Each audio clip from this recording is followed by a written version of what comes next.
Let's look at American political history in a totally different way today. Forget the dry list of dates and names for a second. Instead, think of it as the ultimate startup rivalry. We're talking about political parties as competing brands, each launching with a unique vision for America, fighting for market share, which is, your vote, and constantly having to innovate or risk going extinct. All right, let's get into it. But here's the crazy part. Before any of these political brands even got off the ground, the nation's founder, George Washington himself, slapped a giant warning label on the whole idea. He didn't see parties as a feature, he saw them as a bug, a frightful despotism that he was convinced would tear the new country apart. So, how did we get from that dire warning to the system we have today? I mean, the irony here is just staggering. You've got the founders, especially Washington, who saw parties as these dangerous factions that would put brand loyalty way above the national interest. And yet two of his absolute closest advisors, the very guys he trusted to help build the nation, would go on to create the system he warned us about, launching the first major political rivalry in American history. So let's meet the founders of our first two competing political startups. In one corner, you have the Secretary of the Treasury, Alexander Hamilton, who is leading the Federalists. And in the other, the Secretary of State, Thomas Jefferson, heading up the Democratic Republicans. And listen, they didn't just have different ideas. They had two fundamentally different business plans for what the United States of America should be. And this slide really lays out their competing value propositions perfectly. On one side, you have Hamilton and the Federalists. They wanted a powerful, centralized government to build a commercial and manufacturing powerhouse. On the other side, you have Jefferson and his crew, who trusted the people and the states. They dreamed of an agrarian nation full of independent farmers. Hamilton wanted a national bank. Jefferson was like, no way, that's unconstitutional. This wasn't just some small disagreement. This was a battle for the very soul of the country. So, to put this in terms we'd use today, you can pretty much think of it as big tech versus small business.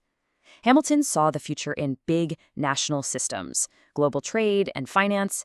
Jefferson, though, he believed America's real strength and virtue came from its independent, land-owning citizens. That right there, that was the core conflict that defined the whole first era of American politics. Okay, so all this tension had to boil over eventually, right? And it did, in the election of 1800. And this was not just another election. This was the first time in our history that power was going to be peacefully transferred from one brand to another. Jefferson himself called it the Revolution of 1800, and believe me, it was a brutal, bare-knuckle fight that completely changed the political marketplace forever. And hey, if you think campaigns are nasty today, you have got to check out the social media feed from 1800. This just proves that negative ads are basically as American as apple pie. The Federalists were out there painting Jefferson as a radical traitor who was going to bring French-style chaos to America. Meanwhile, Jefferson supporters were portraying President John Adams as this wannabe king who was crushing free speech with the Alien and Sedition Acts. It was a vicious information war, fought with newspapers and pamphlets instead of tweets. But after winning this incredibly bitter takeover, Jefferson pulled off an absolute masterclass in rebranding. In his first inaugural address, he reached out to his defeated rivals. When he said, "We are all Republicans, we are all Federalists," he wasn't saying he was joining their team. No, what he was doing was reminding the country that, hey, beneath all these brand labels, we all believe in a republic and a federal system.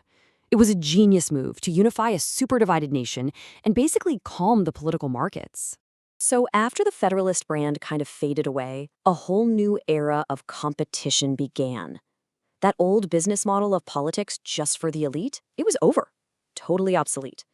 During what we call the second party system, a new generation of political leaders, mainly the Democrats and their new rivals, the Whigs, figured out they had to scale up. They had to start selling their brand not just to wealthy landowners, but to everybody. So what did this new playbook actually look like? Well, for one, politics became a grassroots game. The Democrats, especially under Andrew Jackson, perfected something called the spoils system. Basically, they promised government jobs to their loyal supporters. It was a powerful incentive to get people out to vote and build that brand loyalty. And that aggressive, often slanderous campaigning we saw back in 1800, that became the new normal. At first, the Whigs looked down on all these tactics, but they learned fast. To beat the Democrats, they had to copy their winning business model. And that's exactly what they did to win in 1840. Okay, so we've been talking a lot about these parties as brands evolving and fighting for market share, but let's take a quick step back. What is their fundamental business model? What is a political party actually designed to do? Let's just pause the timeline for a second and break down the core functions of these political organizations. At the end of the day, the entire brand strategy comes down to three things. First, you've got to promote a vision.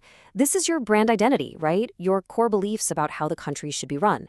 Second, you have to win elections. This is all about capturing that market share by getting your people into positions of power. And finally, number three, you have to control the government. That's the end game, using that power to turn your vision and your policies into actual reality. Everything a party does serves this model. Now, we throw around these brand labels all the time, right? Liberal, conservative. But here's the thing. Their meanings aren't set in stone. It's all relative to the status quo at any given time. A liberal position is one that wants to change the legal status of something. A conservative position wants to keep things the same. So get this. In the 1850s, the brand new Republican Party, they were considered the liberal party on slavery because their main goal was to change its legal status in America. And this timeline just perfectly illustrates the number one rule of the political marketplace. You either evolve or you become extinct. The Federalist brand, it failed to adapt and it disappeared. The Democratic Republicans, they fractured. And the Whigs, they went completely bankrupt because they couldn't take a unified stand on the single biggest issue of their time, slavery. That crisis created a huge market opening for a new startup, the Republican Party, to rise up and challenge the Democrats, creating the rivalry that, in one form or another, has defined American politics ever since. Which brings us to today. We've seen brands born from arguments in a cabinet meeting, scaled up for the masses, and then bankrupted by national crises. But now we live in an age where individual personalities and social media influencers can build their own brands and get audiences bigger than any political party. So that leaves us with one final big question. In this new marketplace of ideas, what does the future of the political brand even look like? Will these legacy parties adapt, or will they too risk becoming extinct?